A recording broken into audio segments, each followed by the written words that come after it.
હાય, હું film actor Sanjay દેવ બોબી. સુરત એટલે કે સોનાની મુહૂર્ત.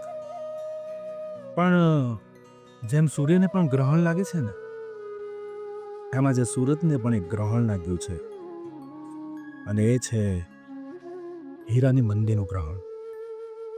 હીરાની મંદીને લઈને ક્યાંક આત્મહત્યાના કિસ્સાઓ બની રહ્યા છે. કંઈક આંખોમાં આંસુ સુકાવાનું નામ જ નથી લઈ રહ્યા, અને એક કિલબિલાટ કરતું સુરત આજે સુમસાન સુરત બની ગયું છે.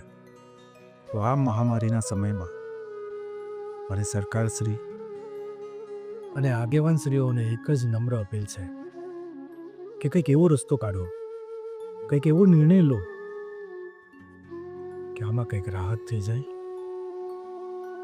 અને આ મહામારીમાંથી બહાર નીકળી શકાય.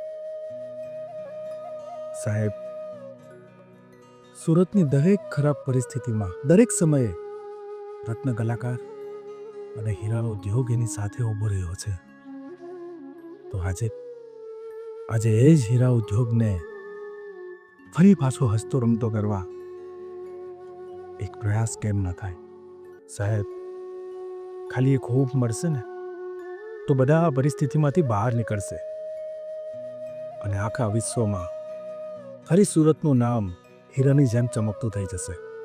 જય હિન્દ, જય જય દેવ વડોદરા.